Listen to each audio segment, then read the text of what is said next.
I cannot hear you so far. Oh, sorry, I was muted. So, Okay. Hare Krishna. So, welcome all. So, today's meeting, I welcome our guest, Mr.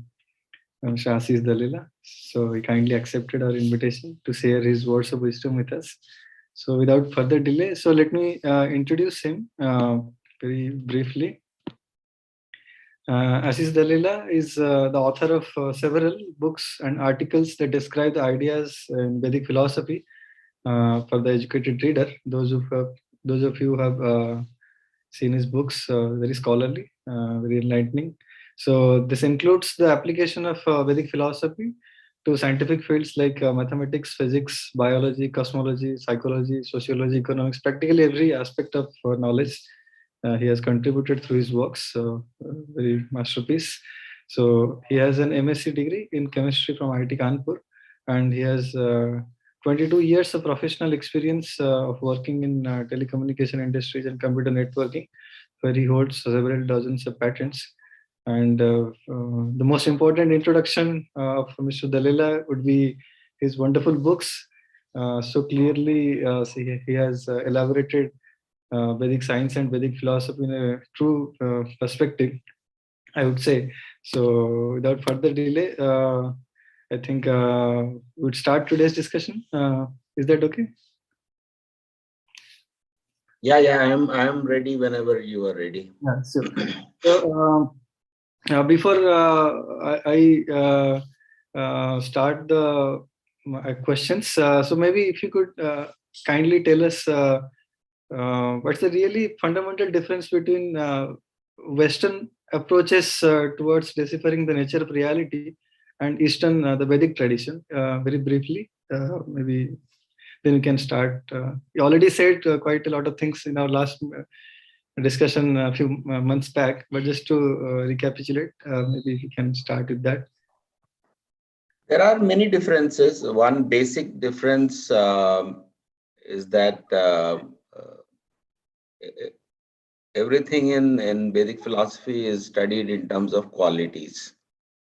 So Prakriti is three gunas, three qualities, and soul is also three qualities. It's called Sattva, Rajas, and Tamas, and God is many qualities. So anyway, everything is studied in terms of qualities in Vedic philosophy, and in modern science, everything is studied as quantities. And this difference between quality and quantity is very, very significant because quality logic is a non-binary logic. And if we employ quality logic, then we get into non-binary categories like neither X nor not X, or both X and not X. Similarly, when we employ qualities, then we get a hierarchical conception of truth, in which something is more true than something else. Like there is a lower truth and there is a higher truth. And the lower and the higher truth is more true than the lower truth. Whereas in the quantitative or binary conception, all truths are equally true. Okay. Whereas, so there are many differences like that, but basic difference, if you want to understand in one word, it's quality versus quantity. And then as a result of that, there are many, many differences. Yes, thank you very much. It really sums up all your things that you described last time also. So thank you so much. So to get started, maybe the first question that came is it's regarding Platonic world. So Plato said, different forms exist. Really, the eternal substance, essence of any changing reality in this world.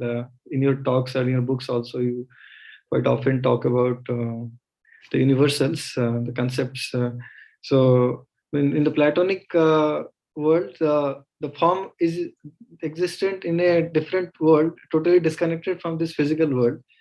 but instead in the Aristotelian picture, so they are embedded in the same physical realm. So both of the aspects, they really do not cater the need in some sense. And regarding Plato, we know there is this Plato's problem. I mean, how does one really access something that is transcendental? I mean, which is not really part of this nature. So, could you kindly say how really Vedic picture gives a broader perspective, while maybe it reconciles both Aristotelian and Platonic worldviews? How does it really make a bigger picture, including both the knots and that is there? So Yeah, in Greek philosophy, even when there's Platonism or Aristotelianism, basically there are two categories. One is called form, the other is called substance. And this distinction between form and substance is something that Greeks could never reconcile. For example, they would say, let's say, cube is a form, okay, and earth is a substance, okay, but earth itself may have properties like hardness, or smell, things like that. So what is hardness? Okay, hardness is also a form. Smell is also a form. Right? So whatever you call substance also becomes many, many forms. And this is what Sankhya philosophy is. Right? We say that, so Greeks recognized, for example, earth, water, fire, and air as four substances. And these substances, they call them substances, but these things are considered to have properties, which is called tanamatra. Like earth has smell and taste and touch and sight and sound, whereas water has everything except smell, and fire has sound and touch and sight and so on. So these are all forms. So essentially, one fundamental difference between Greek philosophy and Vedic philosophy is that they have form and substance, but we don't have any substance. There is only form. Okay. And there is an original form, then there is a derived form. From there is more forms are derived through a hierarchy of derivations of forms. For example, red is a form. Okay, then color is a form. The color form contains the red form. The red form is derived from the color form. Similarly, seeing is a form. Sight is a form. And the color form is derived from the sight form. So even what they considered substances, which is earth, water, fire, air, or whatever you want to call that, solid, liquid, gas, whatever you want to call, if you call it liquid, so for example, fluidity will be a property and you can measure it in so many ways, everything will become form. So there is actually no substance. It's only forms. Okay. And this considerably simplifies all the subsequent ontological problems that are faced, Western philosophy. They do not exist in Vedic philosophy because everything is simply a derivation of a previous form into a new form. So Krishna is the original form. Right. And from Krishna, there are three forms: marginal energy, internal energy, external energy. External energy has, many derivations, and it goes through a succession of derivations, which are called Matattva, then Ahankara, then Buddhi, then Manas, then Indriya, then Taramatra, then Bhuta, and then Bhuta also has 5 levels of derivations. Right. So there is no substance at all. Okay, there is only form. So Does that answer your question? yeah. So can I ask? Yeah, keep going. Yeah. Yeah. So you see Aristotelian picture. So he was kind of comfortable with, not comfortable with a transcendent world where the forms really reside. I mean, but Plato was kind of convinced that the original forms, whatever they exist in a separate world. So yeah, so you have to understand. See, Western philosophy has a dialectical nature in the sense that the previous guy creates a problem. Okay. And the next guy tries to solve that particular problem. So to understand Plato, you have to understand Socrates. Right. Okay. What was Socrates doing? He started by asking people, questions about how to define words. For example, beauty is a word. Okay. So he said, can you define beauty? And people could not give a definition of beauty. Because whatever definition they will give, he will find a contradiction to that definition, and it will be that definition will not be applicable in all cases of beauty. Okay. For example, you can say that, perfectly symmetrical face is very beautiful. Okay. Then somebody can say, well, if they have dimple on the face, it's more beautiful. Okay. So then you can say, okay, if the whole, how many dimples should be there? Well, if you generally 2 dimples, but if it's dimple only on one side and mole on the other side, it is even more beautiful.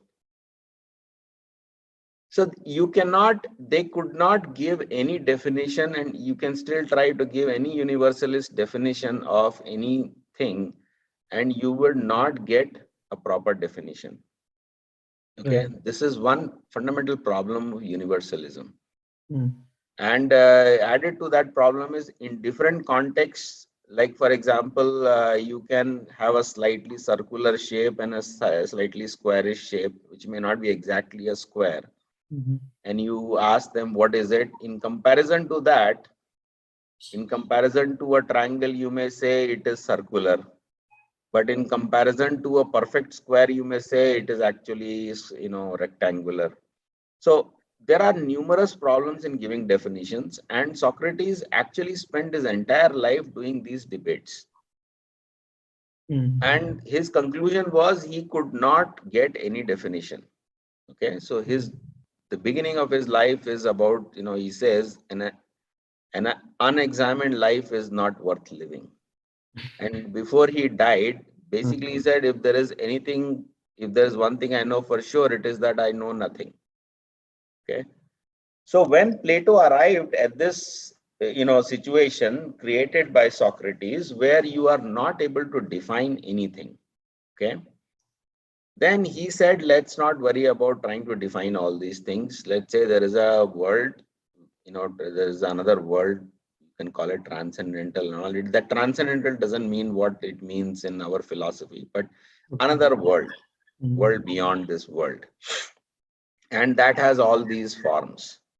Why did he do that? This is done so that you can escape the problem of trying to define anything.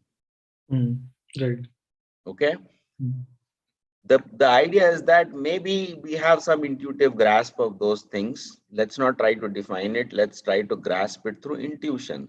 Or maybe we will, go to that world sometime and then we will understand. And his idea was that this world is an imperfect reflection of that world. Okay. Which also means that maybe there is no perfect beauty in this world. Okay, maybe there is no perfect justice in this world. Maybe there is no perfect truth in this world. So instead of trying to define what you mean by beauty, truth, justice, all these things, let's just leave it to the other world and say that this world is an imperfect reflection. Okay.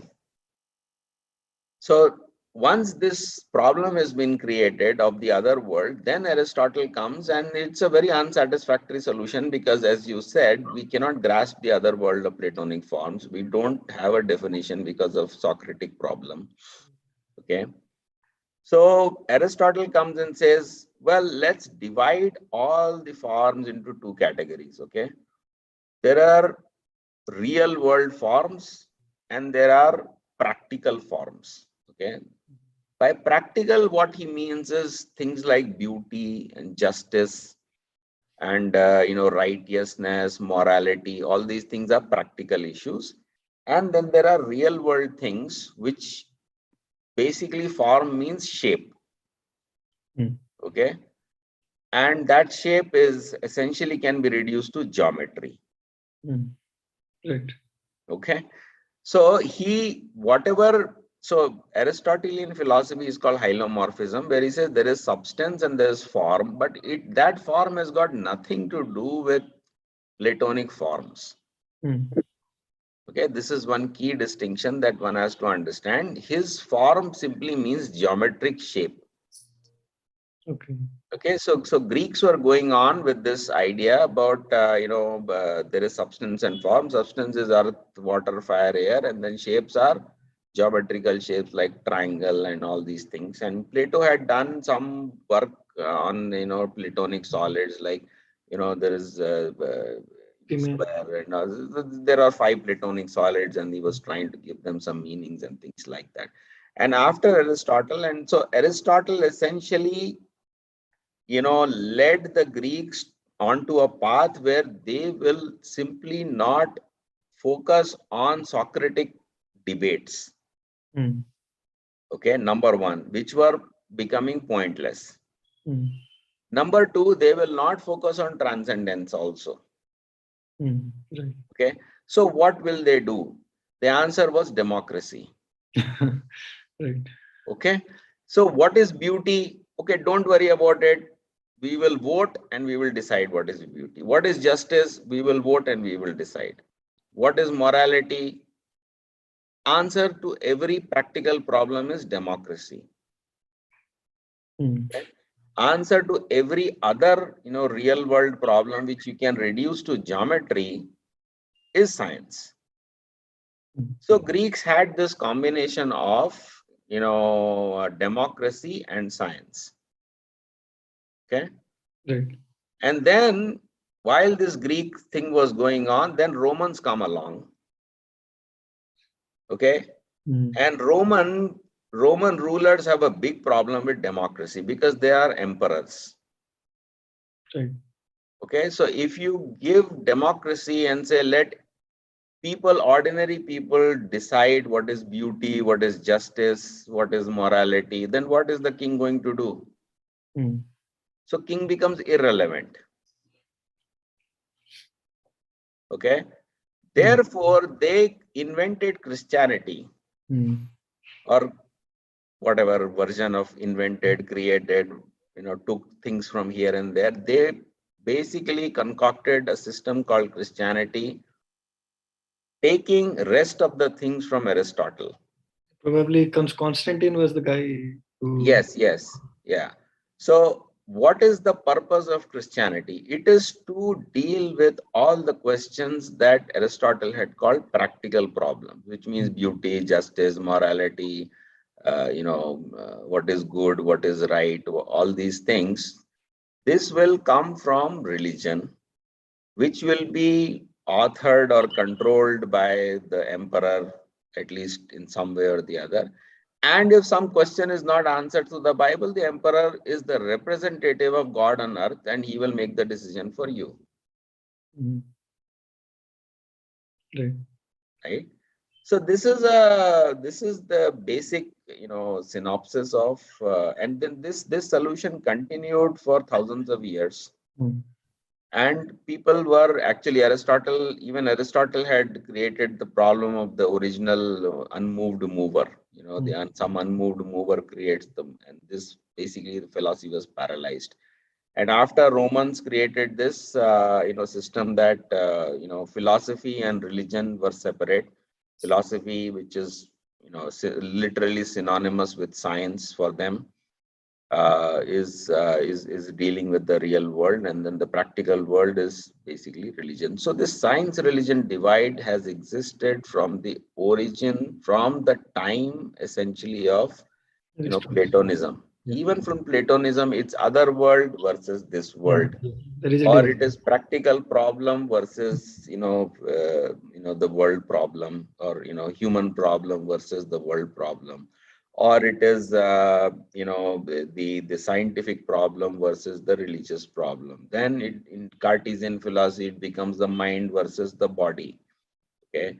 And in Protestant Reformation and things like that, so this problem has never been solved. Right.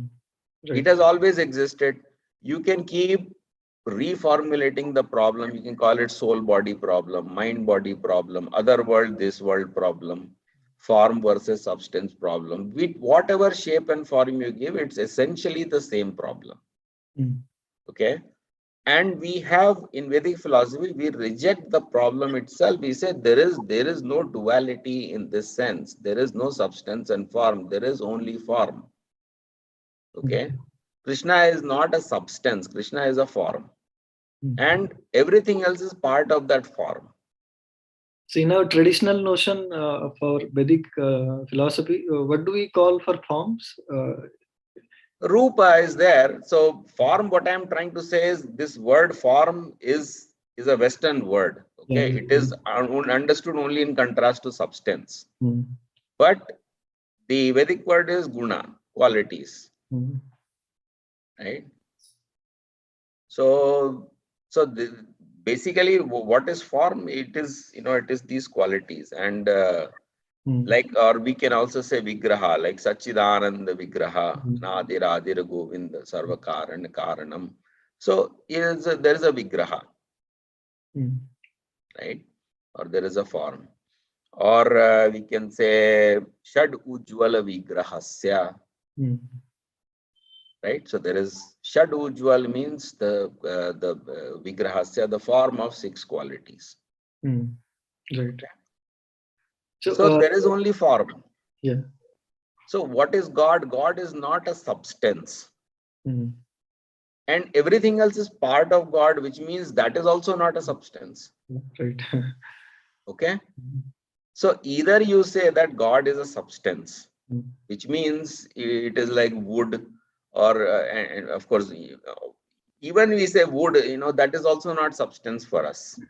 That is also forms, because what is wood? It is some hardness, it is some shape, it is some color, it is some roughness. Okay. The combination of these qualities is what we call wood. Or similarly, there will be stone and other. So there is a certain combination of these properties, that is wood, and there is stone. So everything is form. There is no substance. Yeah. Can I ask something here? Yeah. Keep going. Yeah. So we see physically things change. So like God, when we talk about God, we have a perception that it's kind of eternal. God is eternal. He used to be. He should be, and there should not be any change. I think the reason why Plato invented this idea of there is a form probably is looking at changing reality in this world. So maybe there is something background reality that is kind of preserved irrespective of changes, irrespective of different kinds of living entities, different kinds of manifestations of material objects. So in our in our Vedic understanding, so this if everything is the same as the same form, the way we are talking about now, so but still we see there are changes. I mean, how do we really account for, or how do you describe the changes that is happening to different objects around us? Yes, so that change is simply manifestation and unmanifestation. Okay. Of what? Of anything. So for example, like like you said, wood is there. I give this example: wood is there, and then there can be fire from that wood. Okay. So fire is a manifestation of wood. This is the whole Sankhya framework, which is called Satkaryavad. Yeah. Karya means effect, Sat means eternal. Mhm. The effect is eternally present in the cause. Mhm. Okay. Yeah, So this. the material world is an effect Yeah, of God, right. and the material world is eternally present in God. The Mhm. Jivatma or the soul is an effect of God, and that effect is, or it's a Karya, you know. And so there's Karya and Karan. Karan is cause, Karya is effect. Mhm. Okay, so Karya and Karan. So the Karya is effect eternally present in the cause. The material world is eternally present in God. Mhm. Similarly, whatever objects you see are eternally present in God. Mhm. Now, what is change? Change, the way they are present in God is this whole philosophy about there are three potentialities. Okay, they are Satchit Anand. For example, in this, for that we have to understand how experience is created. The soul is also three potentialities, but it may not have an experience. Like when you go to deep sleep, Mhm. okay, the Right. three potentialities are separated. Yeah. Okay, when you are dreaming or when you are waking up, these three potentialities are combined. So, what is so special about this three? It could have been just a way of classification. No, no, it's not classification. There is a fundamental importance to each of these things, which is what I was trying to describe or discuss in the earlier one. Yeah. Right. So everything comes down to understand the big picture now, right now. Mhm. There are these three potentialities, and everything you perceive is a combination of these three potentialities. Mhm. Okay. Right. And when these potentialities separate, then there is this reality disappears. Mhm. Okay. So material reality is eternal in one sense, in the sense that the potentialities are eternal. Yeah. Abhyakta But, Rupa. but the combination of those potentialities is not eternal. Yeah. Okay. So we need to say that the world is illusory, not really the illusion. No, no, no. Don't go there so fast. Okay. Illusory and all, it is illusory and it is not illusory. Okay. Whatever, see, let's say, if I give you three things, okay, Sattva, Rajas, Tamas, or Satchit, Anand, whatever those A, B, C, three things are there. Okay. Mhm. On their own, neither A nor B nor C can be known. Mhm. Right. A, B, and C have to be combined to know A, B, and C simultaneously. Mhm. Okay. Okay. And when they are combined, they are always in a dominant subordinate structure. Okay. A is first, B is second, C is third, or C is first, B is second, A is third. One Mhm. of these combinations. Some combination is there. That is why it is said that when Prakriti is in the balanced state, there is no world. Okay. So Right. there is a balanced state, which is also a separated state. These three modes are separated and then they are combined. So in Pradhana, they will say the modes are separated. In Prakriti, they will say the modes are combined. Then manifestation will start, which will say that Mahatattva is dominant in Sattva Guna. Then Ankara is dominant in Tamoguna. Then Buddhi is dominant in Rajoguna. Mhm. Again, Manas is dominant in sattva guna. So like that, they will keep going. Dominant, subordinate, dominant, switching the patterns up and down of the modes. And Yeah. then there is a combination which is balanced state, and then there is a state in which they are separated. Mhm. Okay, so this is the three. This is a very simple description of how the world is created. There are three things. Okay, what those three things are is a very deep subject and topic, and it's if you just understand those three things, you don't need to know anything else, right? This is what Krishna discusses the whole. See, there is a whole chapter on three modes of material nature. Okay. There's a whole chapter on out of the 18 chapters on 3 modes of material. What is sattva? How to recognize what is sattva, what is rajas, what is tamas, and things like that. But so these 3 things are there, they are separated, and they are combined and balanced, then they are combined and unbalanced or imbalanced. Okay, dominant and subordinate. And the world appears simply by this combination. Okay, so let us say if everything is combined in the world, let's talk about energy in the modern scientific sense. Okay, by the combination, infinite energy can be created. And by the separation, all this energy can disappear in a moment. Right. So energy is not conserved. Because it is not conserved, it is sometimes created, sometimes destroyed, sometimes preserved. So we use the word creation, maintenance, destruction, which is called change. Okay? But what is actually happening under the hood is the created thing is simply the combination of modes. Destroyed things is the separation of the modes.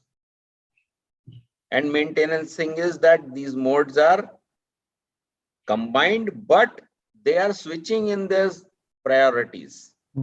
Higher sattva-guna is like, for example, my body is maintained. But what happens in the morning sattva-guna, afternoon rajaguna, night tamoguna, again sattva-guna, this is maintenance.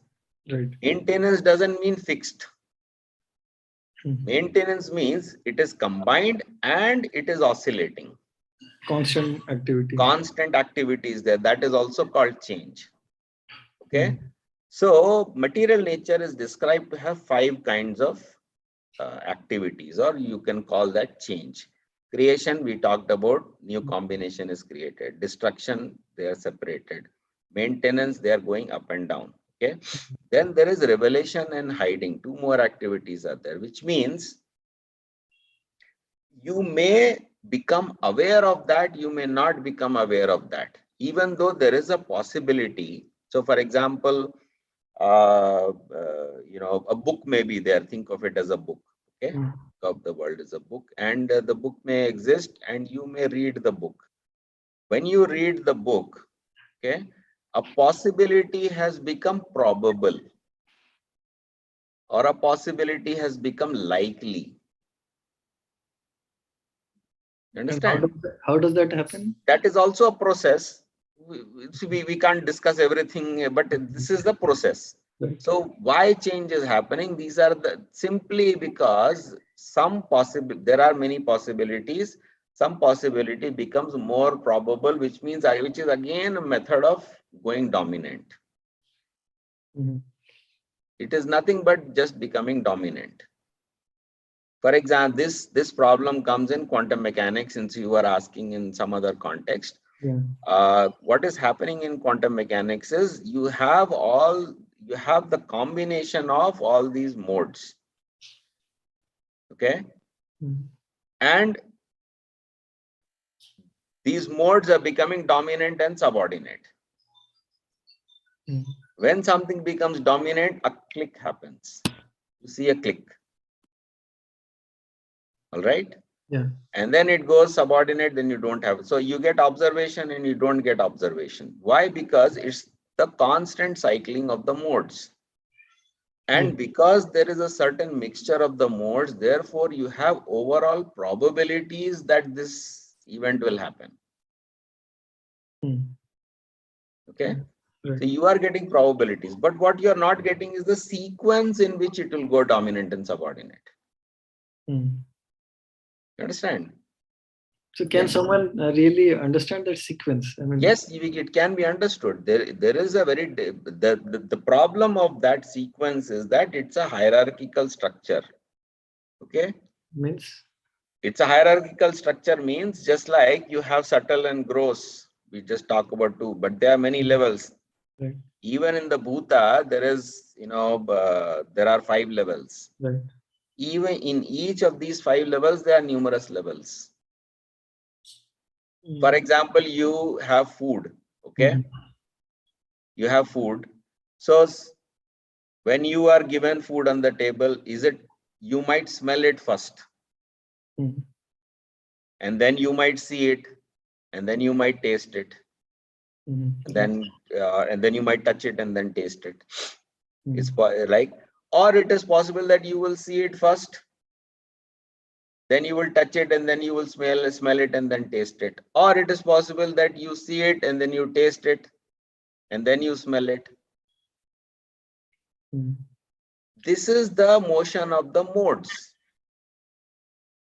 Okay, food is the same. Which one did you taste it first? Did you smell it first? Did you touch it first? Did you see it first? And within seeing also, you can see the color first, you can see the shape first, you can see the size first. Within touch also, you can see the food is hard or soft. Is it hot or cold? Is it rough or smooth? There are many qualities that we are constantly perceiving, and it is happening so fast that we just give you food and then you say, oh, I have smelt it, I've tasted it, I've seen it. But in that moment of perception of food, okay, millions of perceptions have happened, trillions basically. That individual atom of taste, touch, smell, sound, sight, shape, color, hardness, softness, heat, all these things, these are these are atoms. But you never perceive all the atoms simultaneously. You perceive them one by one by one. Okay? Is it really one by one, or Yes. It is always one by one, because our consciousness cannot perceive more than one thing at one time. Sorry, this aspect I couldn't follow. Why is that? Because our consciousness cannot perceive more than one thing at one time. Yeah, I couldn't follow that. Why is that? Why is that? Because consciousness has to move. This body that you think is a inverted tree. Okay, there is ego, there is intelligence, buddhi, senses. Below the tanamatra, then bhuta. It's a huge, enormous, humongous tree, and the soul is constant. Consciousness is moving. Taste, go up, come down. Smell, go up, come down. Touch, go up, come down. Shape, go up, come down. Size. It is constantly moving up and down. The analogy of the tree and the nodes and the child. Yes. So the soul is, the tree is fixed, and the soul is moving up and down, up and down, up and down. And what happens when every time it connects with one of the nodes, that is a detection. That is a measurement event. That is a conscious event. Okay. Why you cannot experience more than one thing at one time? Because every sensation is in a different location in space. Yeah. And the soul is always in one location. So what you call motion or change is this consciousness moving in a fixed material reality, nearly fixed.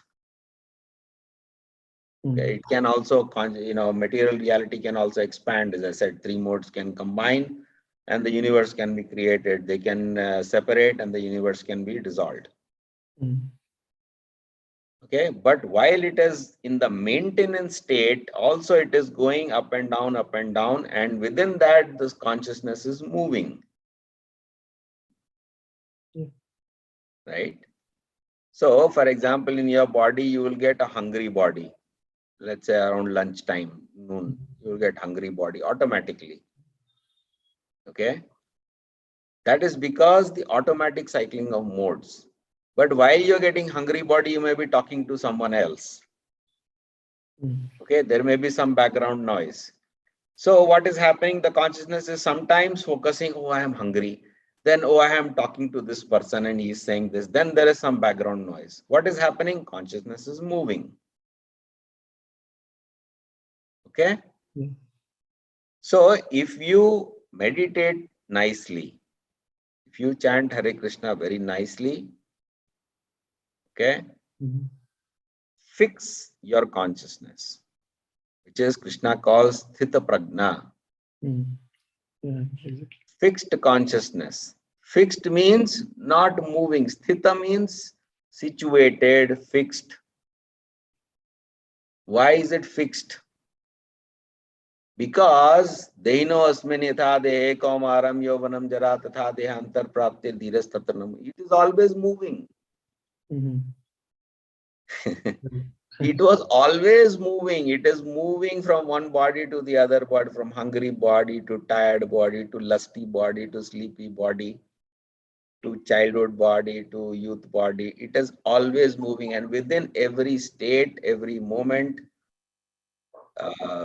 even if there is food in front of you, it is moving from taste to touch to touch to smell to sound, sight. Within that, there are so many sensations. It is moving extremely fast. Mhm. But for the case of Sthitapragya also, he also experiences a wide variety of experiences. So what does it really that where No, he has to, he can experience, but the sthita prajna means he is fixed. He has to fix himself. Not constantly moving. Like if you are sitting and chanting and thoughts are coming, oh, he said this, she said that, I will go there, I will do this. This is not sthita prajna. right? This is disturbed mind. Yeah. Right.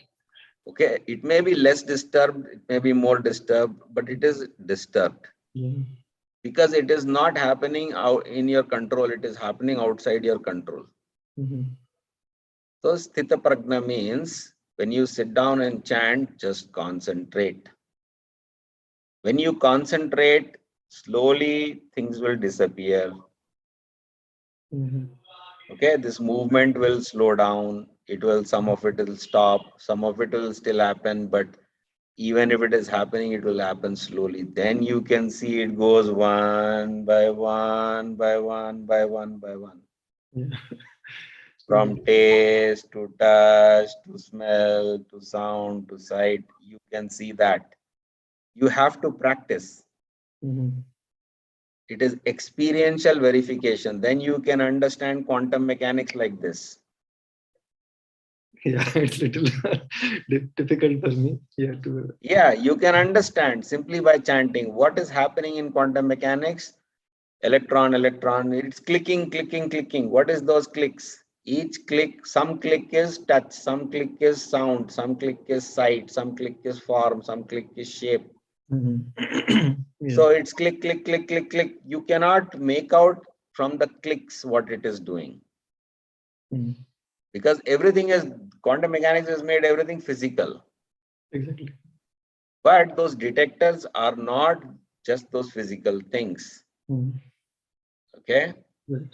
This movement in space is a semantic space. I keep explaining, but I Mhm. don't get it across to people. It is the movement of consciousness.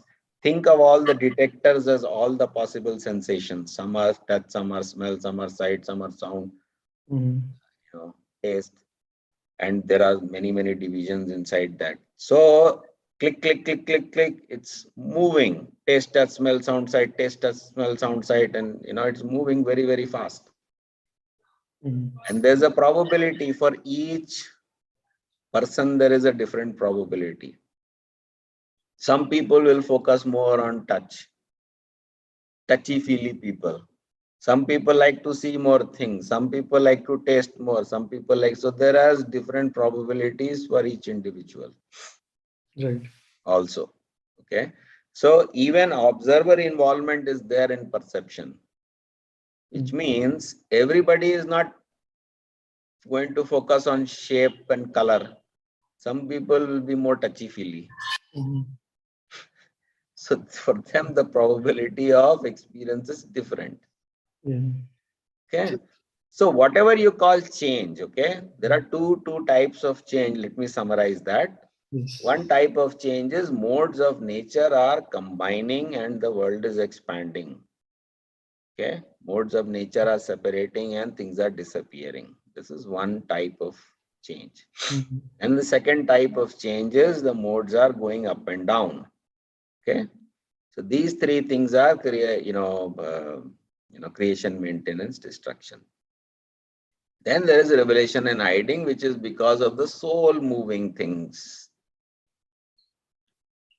Yeah. If taste is there, but I don't perceive it, is it there or not? It is there, Okay. but it is not revealed to me. It is hidden from me. Right. So while I am tasting, I am not smelling. So smell is there, but it is not revealed to me, it is hidden. That movement of the soul is also forced by matter. It is not that I am voluntarily moving from this thing. It is also forced by material energy.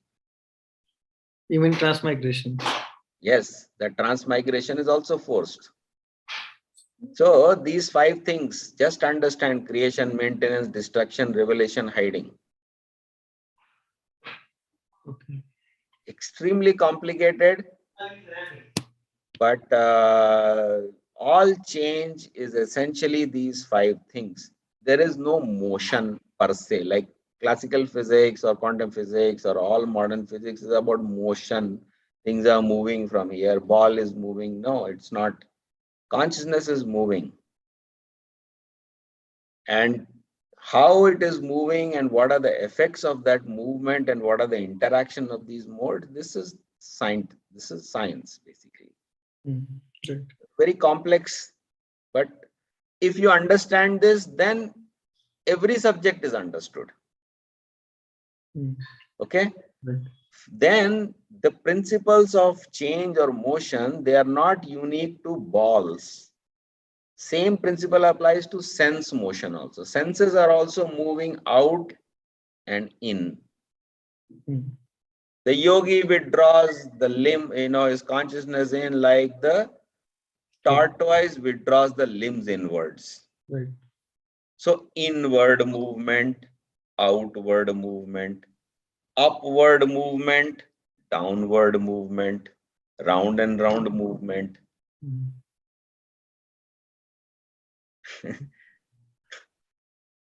Okay? Right. Nothing is about material movement. So senses are moving like that. Mind is also moving like that. Outward, like Srimad Bhagavatam says, यस्यास्ति भक्तिर Bhagwati किंचन तत्र सर्वै गुणै समासते सुरहा हरो अभक्तस्य कुतो महत् गुणा मनोरथेनस्त धावतो बहि मनोरथेनस्त धावतो बहि. On the chariot of the mind he is running outward. Yeah, very nice. Manorathenast dhavato bahi. Outward running. And Krishna says the yogi withdraws inward. So there is inward and outward. Similarly, there is upward and downward. Yeah, exactly. Okay. So everything is very nicely explained. It's just we have to understand. And all these things you can understand simply by meditation. Krishna consciousness is so nice. Nothing is, no philosophy and all is required. Okay. Yeah. Nothing is required. Just chant Hare Krishna. If you perfect that thing, every book that has been written and every book that has not been written, every book that existed in the past and will exist in the future, you can understand that. Right. So, having heard this discussion, this actually raises some questions in me, like the perception that we're talking a lot now. So, perception, it seems that there is some backdrop on which things are happening, the change is happening. Is that really the case, or the backdrop is matter? Matter is space. Okay. Okay. Material energy is the space. Right. And the thing that is moving is the soul or the consciousness. Soul is actually not moving. The consciousness is moving. Yes. So, do you really think that, this world, everything is comprehensible? I mean to say that, can there be something which is part of this world but still, I mean, my perception cannot capture it, no matter whatever capacity, maybe even in the Sthita Prajna stage or other. Perception may not be able to capture it, but at least in theory you can understand it. That's not impossible. Okay. Everything can be, see, in principle, everything can be understood. Okay. Everything can be experienced, everything can be reasoned. That we can guarantee in principle. Okay. That doesn't mean everybody will experience, let's say, for example, you say, where is hell? Oh, how do I believe in hell? Okay, so we will send you to hell and you will suffer there for 10,000 years. Is that okay for you? Just to experience what is hell? That nobody wants to do. Right. Right? If we send you to hell, like they say that, people who have led illicit sex life, they are made to embrace the molten iron body of the opposite sex, So, do you want to do that? No. Everybody wants to go to heaven, right? So, whatever you can get for free, you don't want to get that. But to go to heaven, you have to perform austerities. That also we are not able to do. So the question is, can I get it? Yeah, you can get it. There is a path, there is a process, right? If you really want to get that, you can get it. There is no doubt or question about that. The question is, do you want to get it and is it worth getting?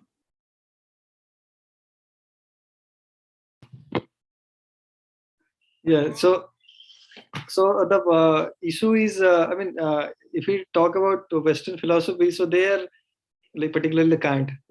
So he talks about things in themselves. I mean, something that is the essence is really not perceivable. It's already, I mean, out of our access. But I It's feel all that, nonsense. yeah. There is nothing called thing in themselves. Hmm. This material energy has been created for the soul. Right. So matter is for the soul, not thing in itself. Right. Okay. Right. But see, the thing is, you cannot understand these things from, Kant said this. All this is nonsense. Okay. Why they call it thing in themselves? In themselves, you have to understand the reason why they called it thing in themselves. Because of this old Socratic problem that is coming on for thousands of years, in which they gave the allegory of the cave that whatever you are seeing is simply an appearance. Exactly. And you don't know what is the reality behind the appearance. But you cannot accept that there may be no reality. So let's say there is a reality. But simply you have some appearance of these things. Okay, you have an appearance, but because of the problem of hallucination, right? You may be hallucinating, maybe you are dreaming. Okay. So because of those things, there they say that we have some appearance which may be different from reality. Okay. We also agree that we accept that there may be an hallucination. It may not be, real and things like that. But that doesn't mean it is something in itself. And why this thing in itself business arises? Because they have also conceived this world in terms of, oh, it is length and mass and momentum and speed and all these things. Just the physical attributes. Yes. Quantitative attributes. Physical and all is just a word. Okay. Yeah, quantitative, right. Quantitative attributes which you can measure using numbers. Let's make that very simple. Okay.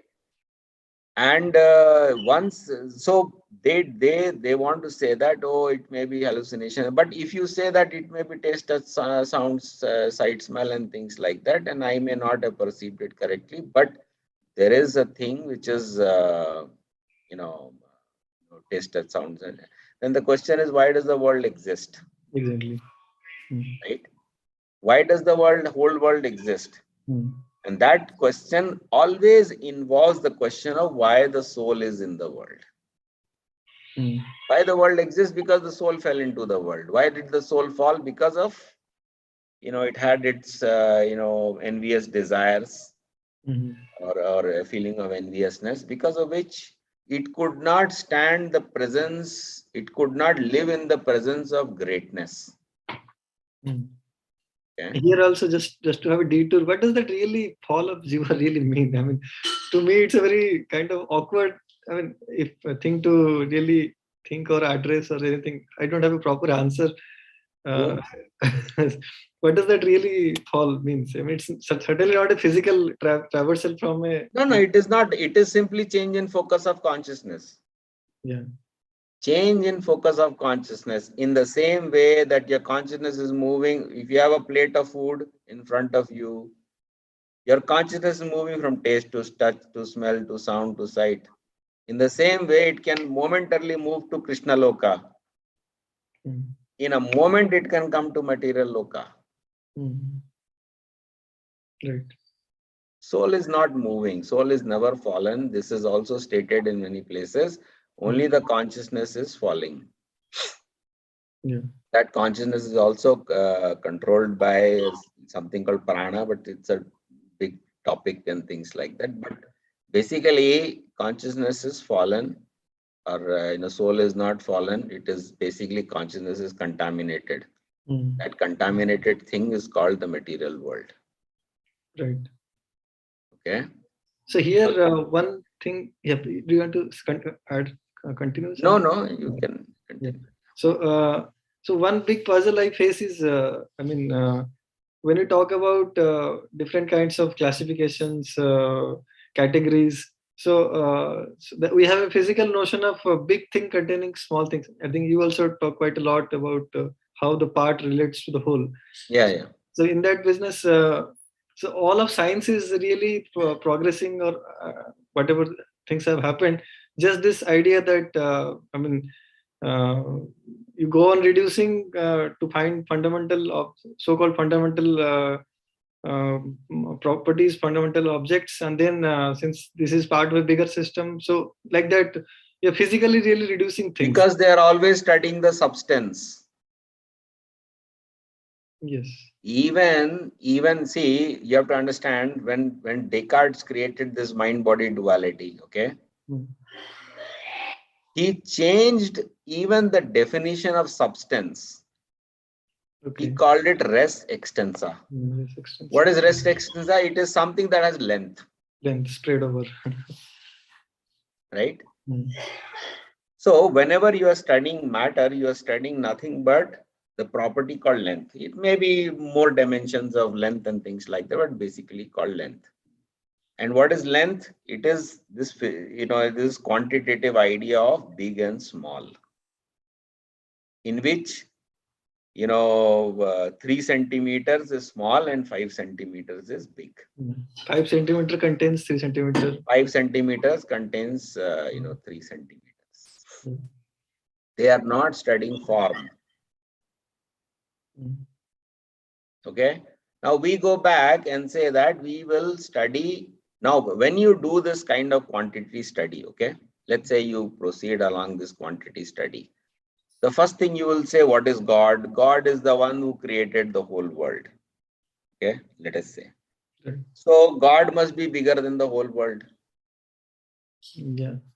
Because if he created from himself, let us say, okay, let us say God created the world from himself, then he must be bigger than the whole world, because 3 centimeters has to be inside 5 centimeters. Right. So if the world is 3 centimeters, then God must be 5 centimeters. If the world is trillions of miles, then God must be slightly bigger than trillions of miles, at least slightly. Yeah. He cannot be equal to, or he cannot be at least smaller than this. He has to be bigger. Isn't it? Yeah. But instead, Vedic literature talks about Paramatma form, which permeates everything. No, Paramatma and all, don't go there. Just stick with the physical conception. Okay. Yeah. How it immediately leads to atheism. Okay, the moment you say God has to be bigger than the universe, okay, there is no personal God. Pantheism. Either you get God is what you get is impersonalism, which is Brahman, mm, which is, quantitatively infinite. mm, That is why it is called, it is everywhere. mm. Right. It is everywhere in the sense that it is space. Like space is everywhere. That space is the physical space that science conceives of. It is infinite, Mm, but that can never be a person. So like you said, pantheism, mm, it's the same as, Brahman. So if there is God, okay, this is a big question. mm, He can never be a person. That's the first thing. Second thing is, if you say it is something infinite, then why call it Brahman? Why call it consciousness? mm. It can also be a quantum field. Yeah. It can simply be a complicated, structure of space and time. Mm, Because Einstein has already created mass out of curvature of space and time. Let us say we create a geometry in which there is more properties than curvature, or there is more than one type of curvature. mm, Okay, so you can go on creating properties out of curvature of space. mm, mm. So there So, is nothing. So basically, this is the Einsteinian conception of God.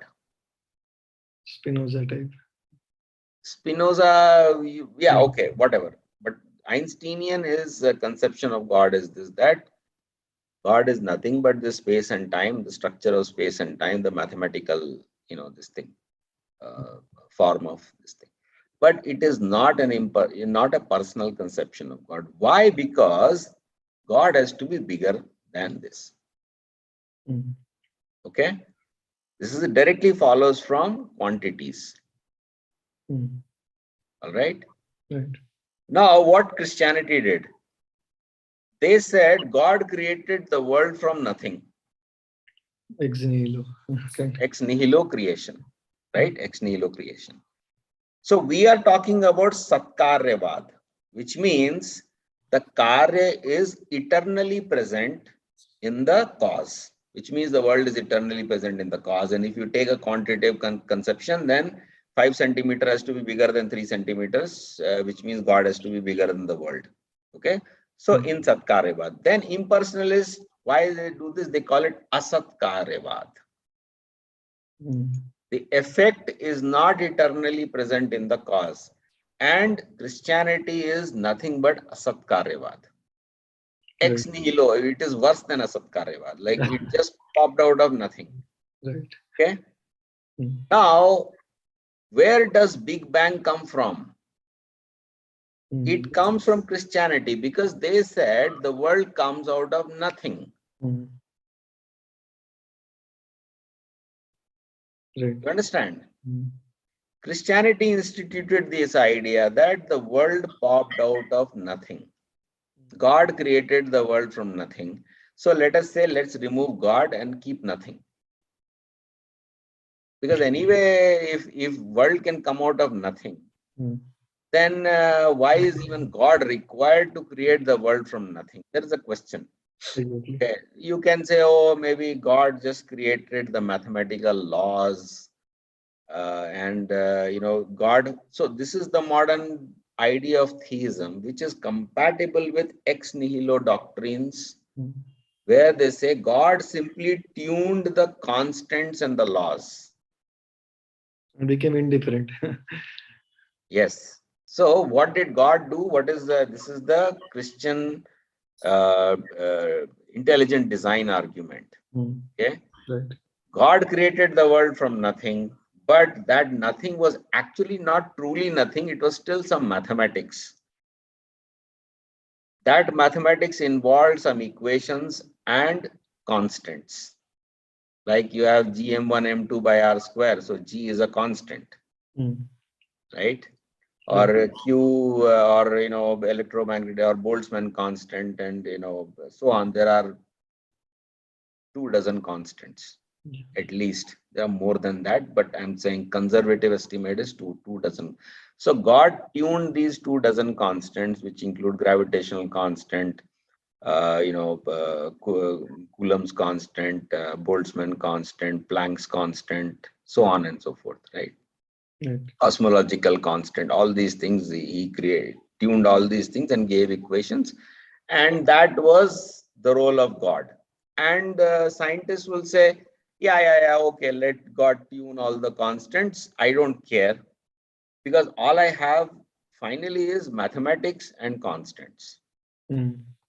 So whether you say God tuned it, or you say these are the laws, it hardly matters. God is totally irrelevant. And that is also compatible with Christianity, because God is separate from the world.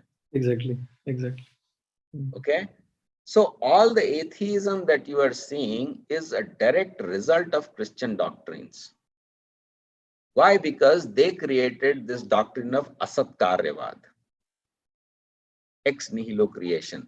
So when we want to change that, we say the world came out of God, which means the world was eternally in God. Then you get impersonalism in the Advaita form, because Mm-hmm. again it's quantity world. Then you change it back to qualities. Okay. In that quality version, there is no substance. There is absolutely no substance. God is a form.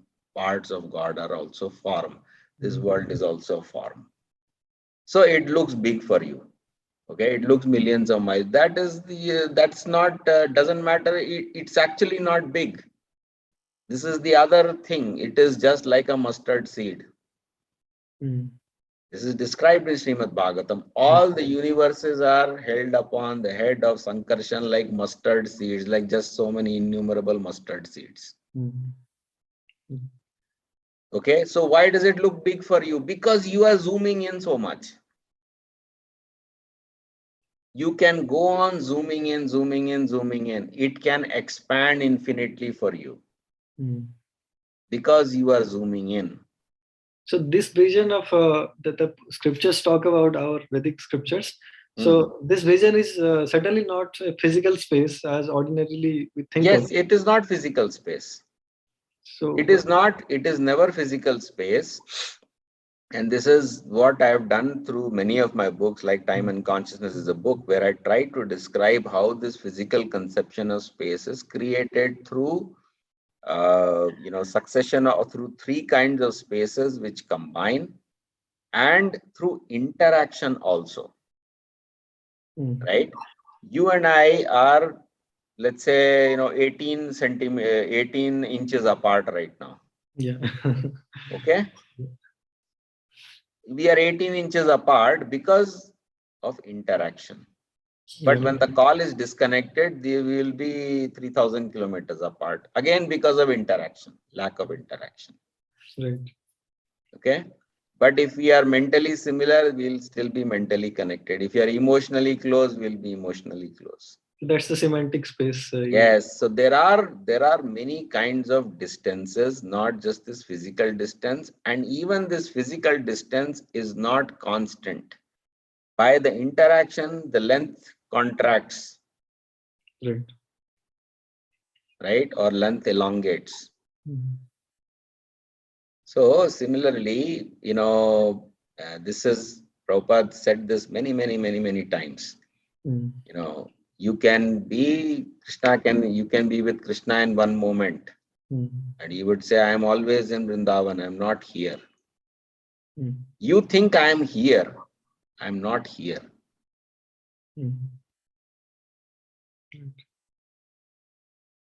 Why? Because he's interacting with Krishna, and he's also interacting with you. Mm. Okay? Because there are two interactions. One is billions of miles away, other is seems near. You think Prabhupada is close to you, he thinks he is close to Krishna. And objectively, these two things are billions of miles apart. Mm. So you can imagine how bent and convoluted the space is. Take 3 points, A, B, C. Mhm. A is Krishna, B is Prabhupada, C is another disciple. Okay? A to B distance is small, B to C distance is small, A to C distance is huge. Mm. A to B distance is, let's say, 2 meters. B to C distance is 2 meters. A to C distance is 10,000 billion kilometers. So this notion of distance in this semantic space, how do you really appreciate? I mean, this is one way, By qualitative. experience, see, first of all, we have to see by experience, how did you come to modern science? Through ordinary experience. This is something philosophers of science have already done. They have, like Einstein always said, that science is nothing but the refinement of ordinary experience. Yeah, exactly. Okay. How did they come to Hilbert space? They came from the idea that there can be multi-dimensional spaces. Okay. How did they achieve that? They generalized the concept. How did they generalize? You can never see more than 3 dimensions, but you can see by the mind. You can imagine multi-dimensional spaces. Right. Mind has the capacity to visualize multi-dimensional. Not everybody can do that. So you go to people trying to understand, let's understand 4-dimensional space, and they'll keep drawing cubes and this and that. They'll make videos. They can never explain what is 4-dimensional space. Right. But the point is, don't try to see by the senses, try to see by the mind. You talk about two kinds of empiricism. Yeah. Mental empiricism, sensual empiricism. But even if you don't do that, I'm just giving pure physics example. How do you come to infinite dimensional space? Hilbert space is an infinite dimensional space. You are a physicist, right? Yeah, I'm a physicist. Yes. So Hilbert space is a infinite dimensional space. How did you come to infinite dimensional space? You came by pure mathematics because there is some visualization in your mind that you can visualize a space. Not everybody can do that. Some people, Hilbert was able to do that. Right. He was able to visualize. Doesn't matter if you and I can, do that or not. Yeah, for most of the people, it is just the operational ways. Yeah, but most of the people are not scientists. They are calculators. Right. A calculator is not a scientist, right? What most of the people are doing can today be or mostly be done by computers, which are sophisticated calculators. Right. And even Feynman is supposedly have to said, shut up and calculate regarding quantum mechanics, right? People are asking him fundamental questions about what is quantum mechanics. He said, shut up and calculate. Yeah. Why he said that? Because he wants people to be calculators. Science had in the 60s, in the post-World War II scenario, they changed this conception of science because of American influence, because of American dominance in science, that science is not about the truth. And why that has happened is, again, you have to go back to Greek philosophy. These guys said, what is the definition of truth? Socrates could not give any definition. Okay. Then Plato said, truth is a form in another world. Okay, forget about that. Then Aristotle comes and says, maybe truth is geometrical truth. Okay, theorems, rationalism. Okay. Then it goes on and on and on. Come 20th century, rationalism fails. Yeah. Because of Gödel's incompleteness, even in number theory. Then they have no foundation, right? Because you don't know what substance is. It is the thing in itself. It is the thing behind the appearances. All that you have is mathematics by which to understand, and that mathematics also is incomplete or inconsistent, one of these two. Mostly it is incomplete. So once it's incomplete, your rationalism is collapsed, then what do? The American answer, which is pragmatical, which is called American pragmatism, their answer is, we don't care about the truth.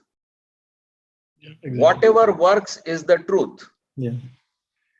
Whatever works. Third class definition of that's the working definition, which means if it works today here, we call that the truth. Okay, or if you insist that it is the truth. But we want to purge the word truth from the vocabulary. There is no such thing as truth. Yeah. Okay, it is only if there is a heated debate, then we will word the word this is true and things like that. No. But the word truth has no meaning because it is metaphysics now. It is metaphysics in the same way that beauty is metaphysics, justice is metaphysics, morality is metaphysics. In the same way, truth is also metaphysics.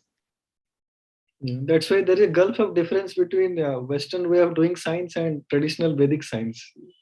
Yes, yes. So because we are starting from the premise that there is truth and right and good, and these are the properties of the soul, and there is original soul, and everything is up. So we have changed the whole thing, right?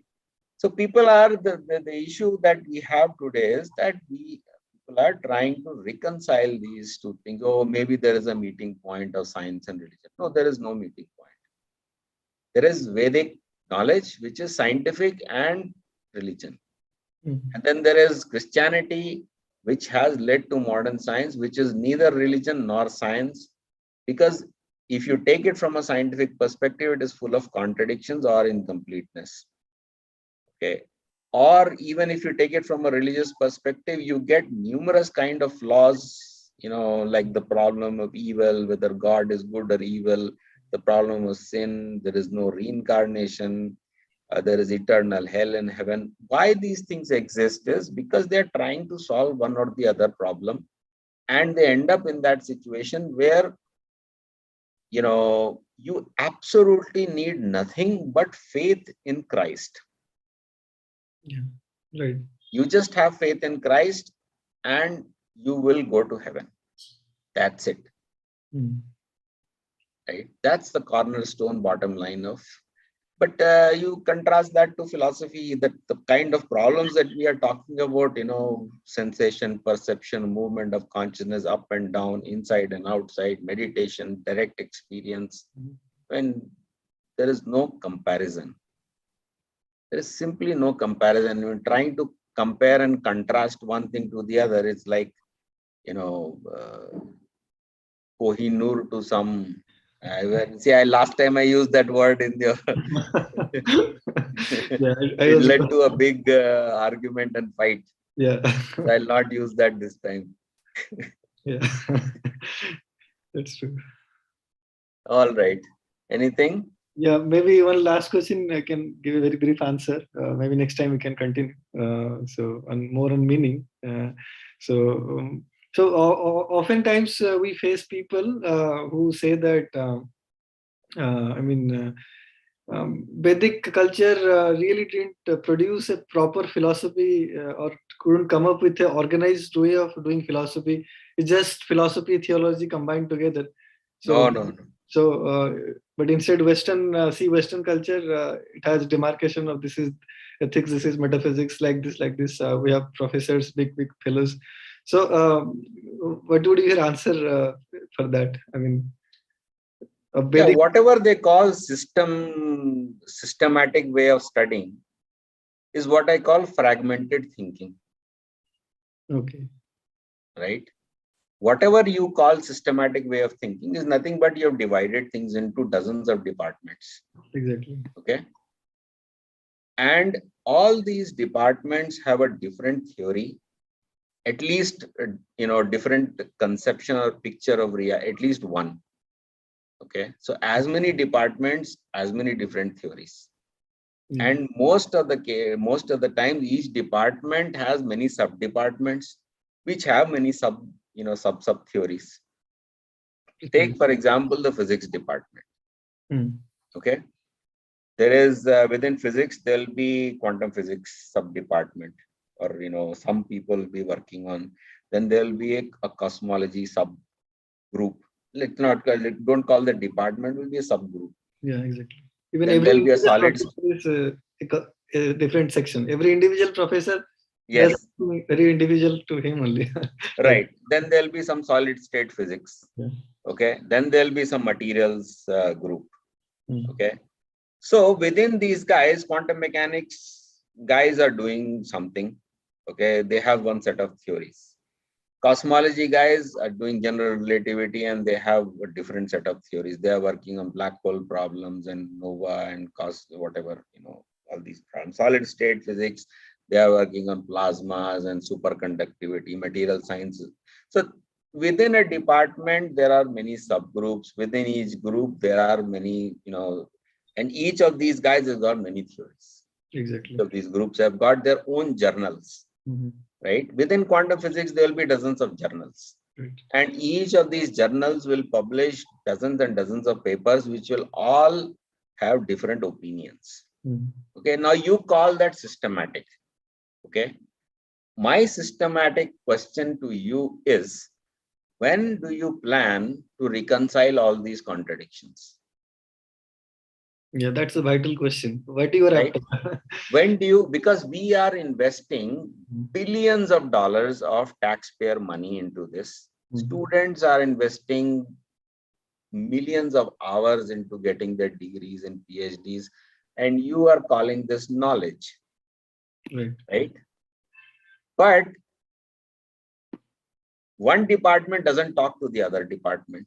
People within one department don't talk to the other department. There is no even endeavor to reconcile most of the inconsistent theories. Even if you look at, for example, cosmology, simply if you take quantum gravity, okay, there are at least supposedly some 50 different theories of quantum gravity. One problem which has 50 different proposals, and nobody knows which one is true.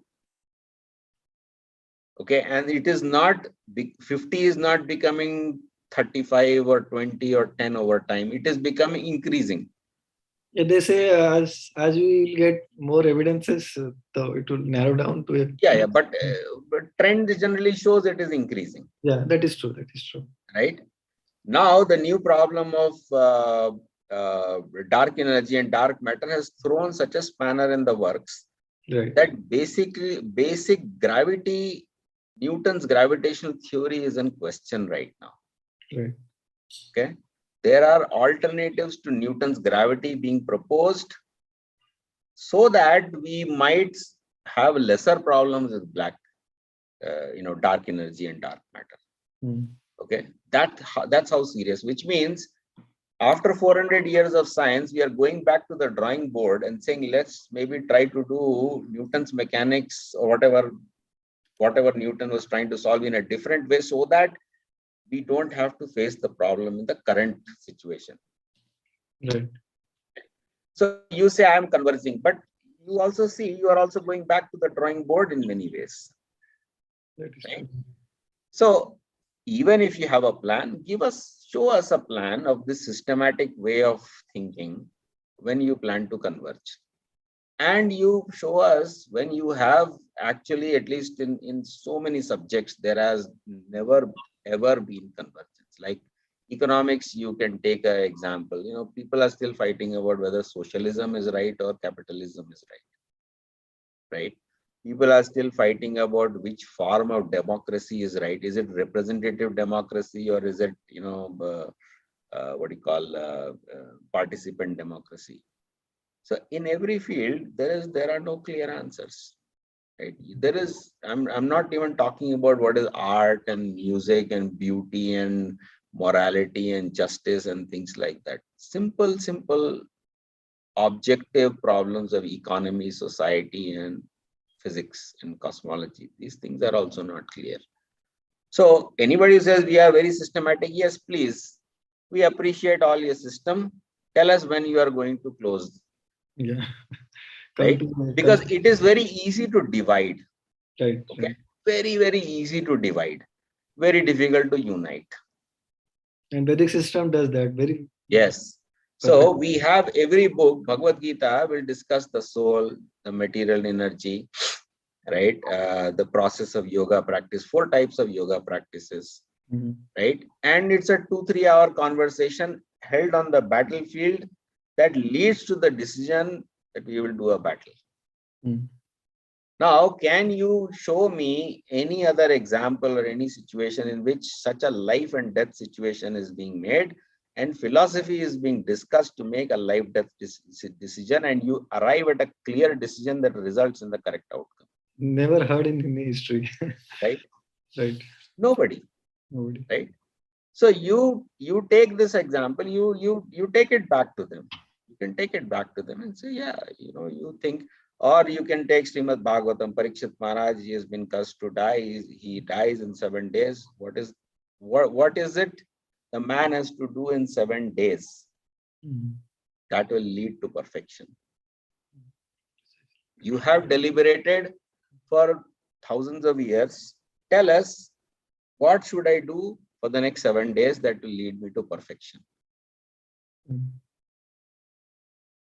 In 7 days, can you teach me everything? Yeah, right.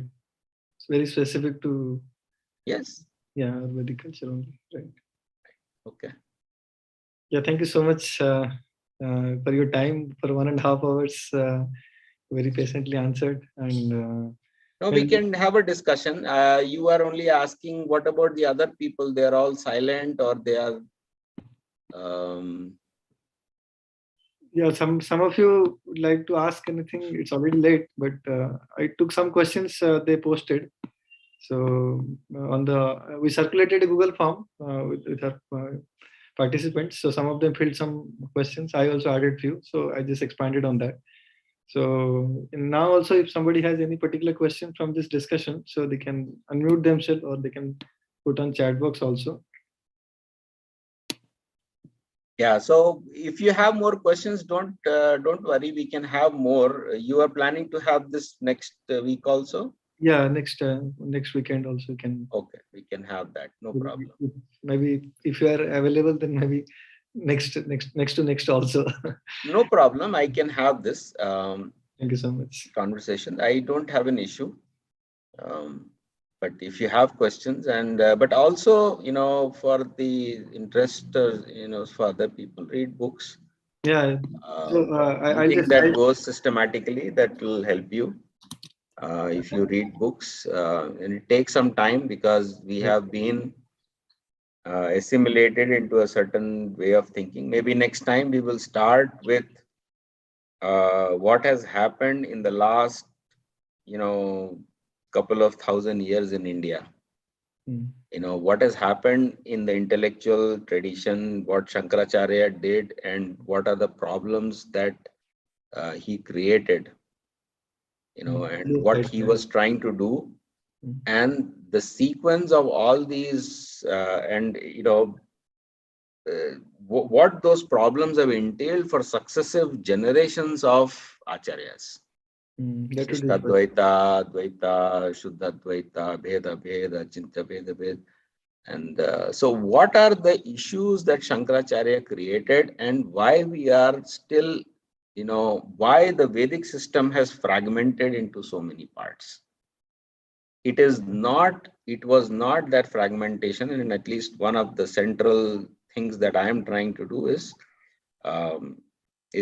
trying to bring that unity, or show that unity. Bring that unity is, I cannot claim, but at least I can show how unity is possible. Bringing the unity is, a lot of people are required, but showing that, the unity is, I am trying to do through the books. Yeah.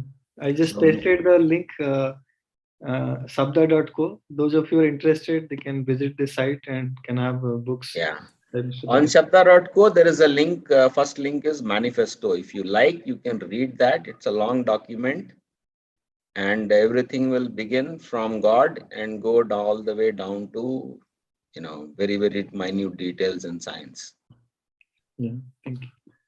One question, Prabhuji, is that if we see the history of philosophy, can we say, because in Bhagavatam we see that during and prior to the Mahabharata period, even the Europe was under the Aryan civilization, as Prabhupada writes at many places. So is that the Western philosophy is a distortion of the Vedic philosophy over the period of 2,500 years? It may be, there are, this Greek philosophy, okay, whatever was going on. I have a book on this actually. It's called Cosmic Theogony. Okay, it is the it's a discussion of one Abrahamic religion, but all types of religions and how they are connected to this trinity of Brahma, Shiva, and Vishnu in this world. So you can read that book. That is one thing. But what was happening for the last, like say for example, Egyptians, okay, you have to understand Egyptian civilization is 4,000 years old. Greek civilization is 1,500 plus years old. Romans are only 2,000 years old. So Greeks were doing sun worship.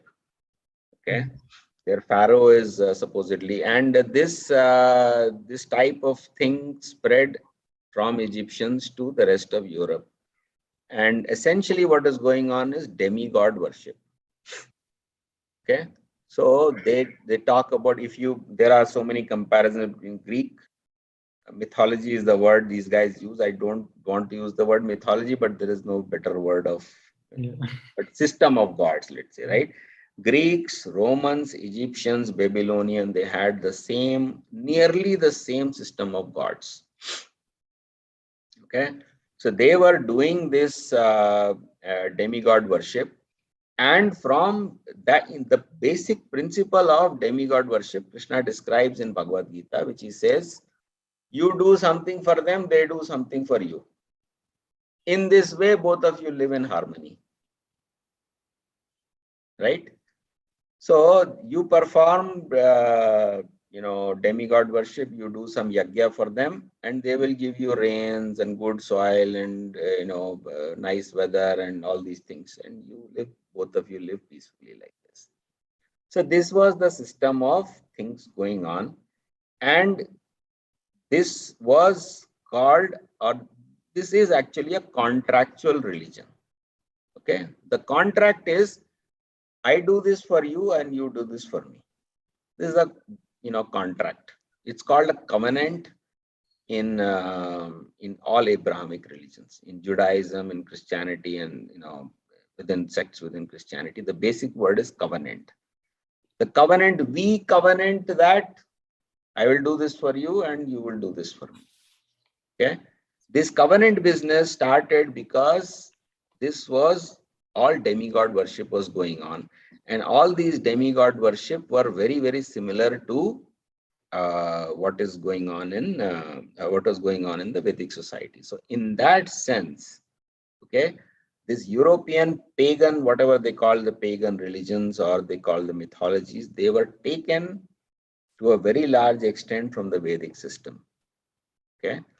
And to some extent they were modified, they were mixed up, and things like that. But a lot of, like for example, there is Dionysus, and people say that is Lord Shiva.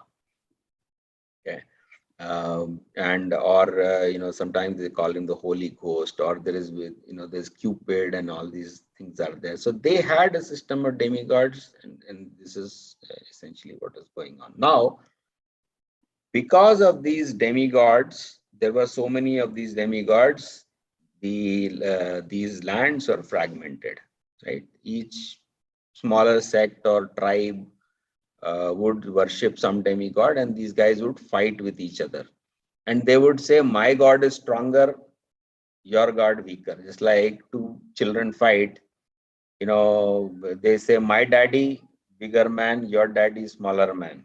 Okay, so this is how tribes were fighting with each other, and they were citing different daddies, and this was causing the fragmentation of Roman Empire, and therefore they adopted this thing that we call Christianity today. It has very, very little to do with Jesus Christ, but anyway, they brought in Jesus Christ as a figurehead who delivers salvation if you just believe in him. And there are four so-called canonical gospels in the beginning which don't agree with each other.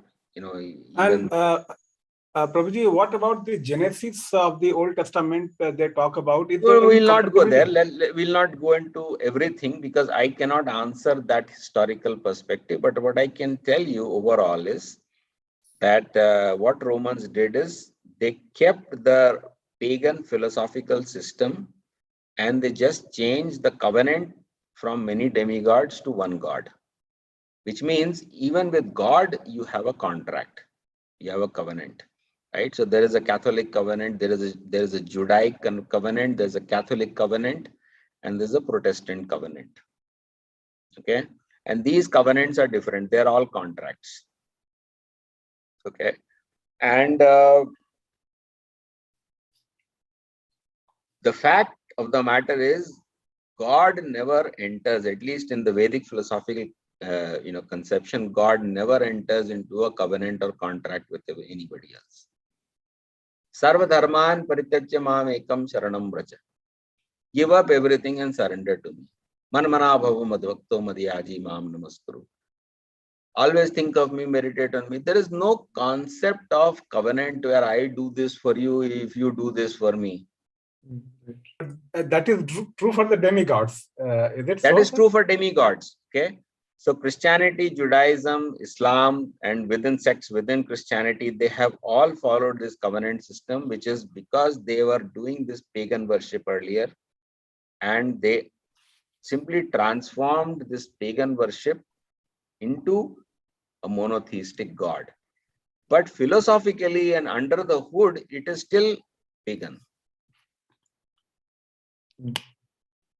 Right? It was really wonderful, sir, to have this discussion. Really enlightening to all of us, I would say. Thank you. Thank you so much for your time. So Hare Krishna. next time, Hare Krishna. Hare Krishna. I would request the host to switch off the recording and also